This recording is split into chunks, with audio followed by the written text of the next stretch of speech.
मित्रांनो नमस्कार. हा आहे यूट्यूब चॅनल मोहन हवालदार्स आठवणींचा पिटारा.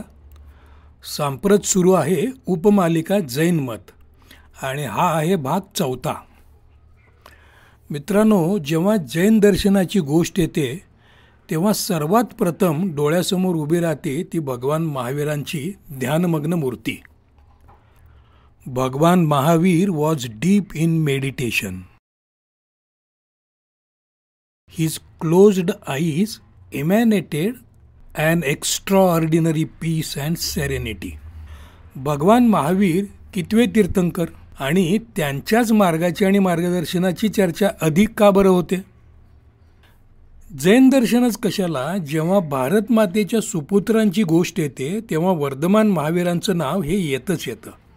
मी एके ठिकाणी असं वाचलंय, If Mahatma Gandhi should be named greatest politician of 20th century, which little known name third great son of India, namely Mahavira should be added to the names of Gautam Buddha and Gandhi.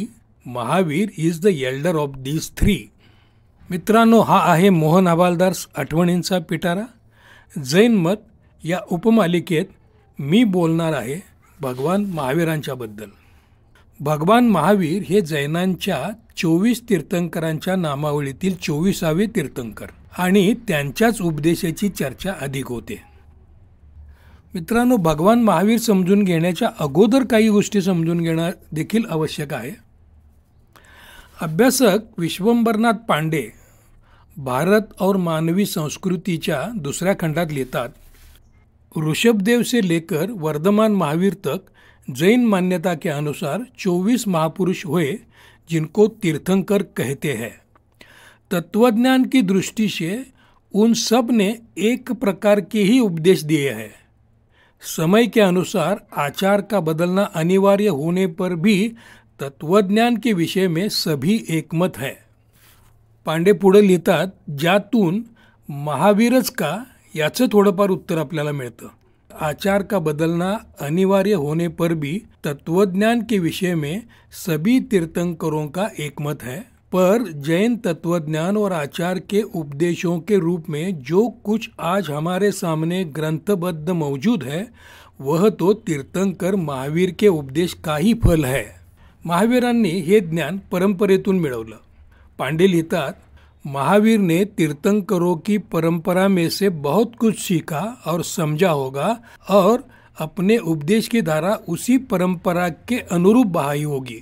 Mahavir के उपदेश के रूप में जो कुछ हमारे सामने है उसमें से बहुत कुछ पूर्व तीर्थंकरों का ही उपदेश समझना चाहिए, शब्द चाहे भले ही महावीर के हो.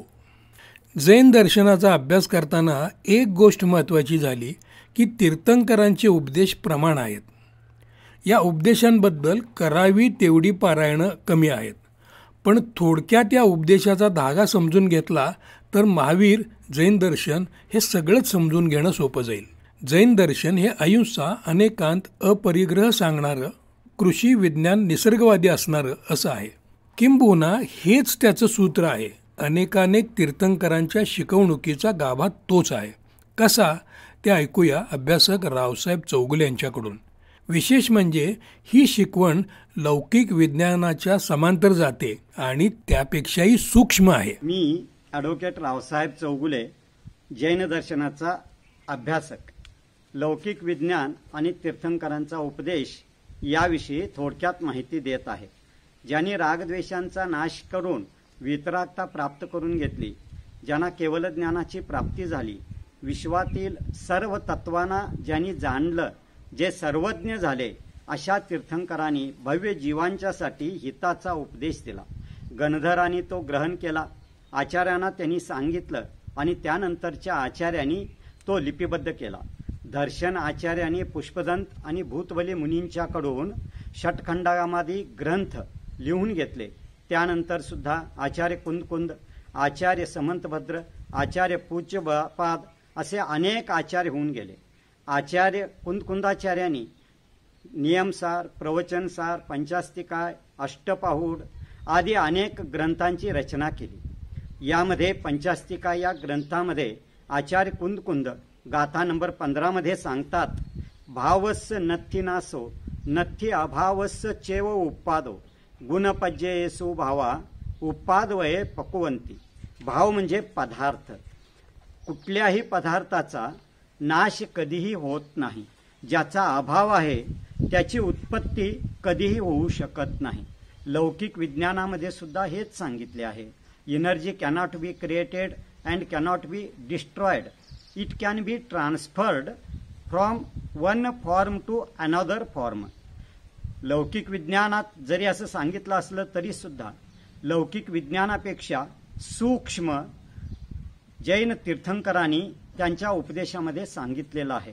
उदाहरणादाखल जे आपणाला दिसतं किंवा ज्याला दिसत नाही परंतु ज्यामध्ये स्पर्श रस गंध वर्ण हे गुण आहेत अशाला आपण मॅटर किंवा जड म्हणतो. जैन दर्शनामध्ये यालाच पुद्गल असा शब्द वापरला जातो.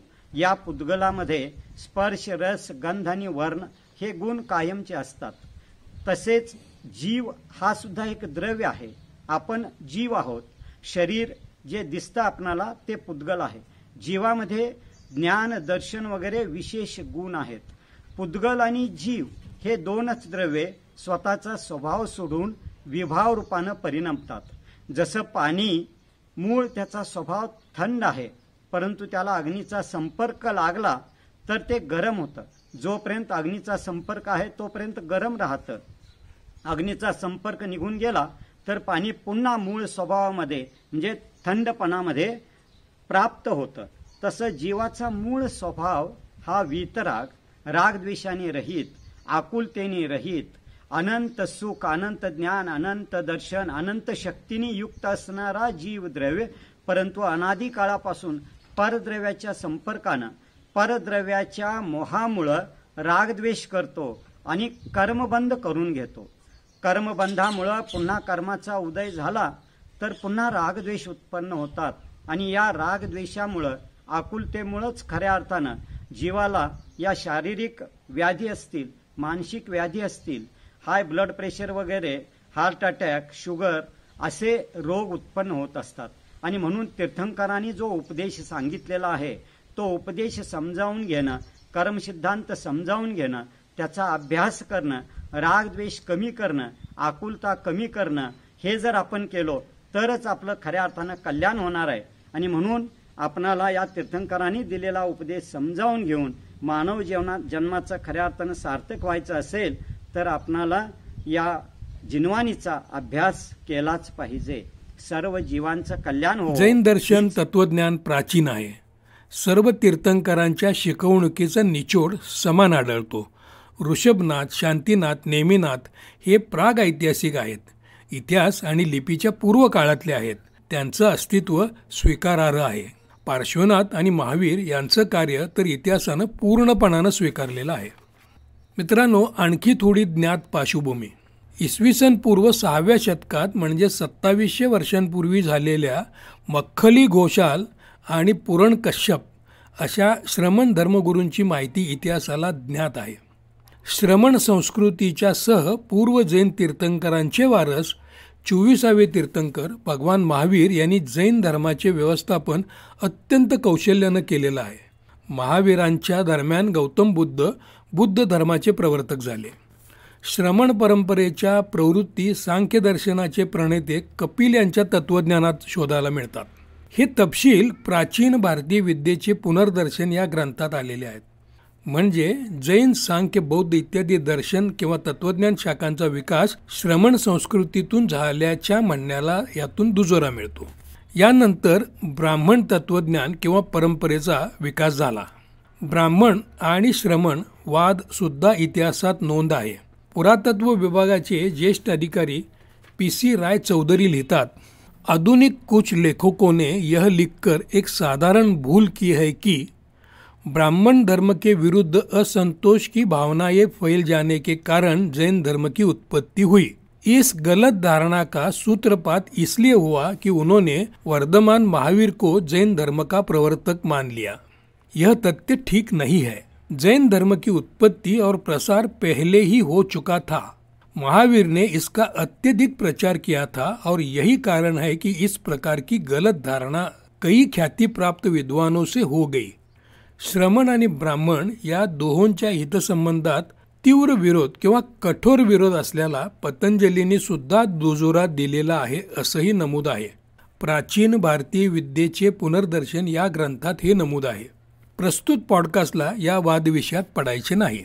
मित्रांनो, तुम्हाला आणि मला उत्सुकता आहे वर्धमान महावीर, त्यांची जडणघडण, त्यांचे ध्यान, तत्वज्ञान, दर्शन प्रसार कार्य जाणून घेण्याची, त्यांच्या कार्यपद्धतीची माहिती घेण्याची, त्यांच्या जीवनकार्याचा आढावा घेण्याची. फक्त त्यासाठी करा थोडी प्रतीक्षा. ती सर्वसाधारण माहिती घेऊ पुढच्या भागामध्ये. त्याचवेळी महावीरांची जैन दर्शन शिकवण सुद्धा समजून घेऊ काही ज्येष्ठ अभ्यासकांच्या छोट्या छोट्या मुलाखतीतून.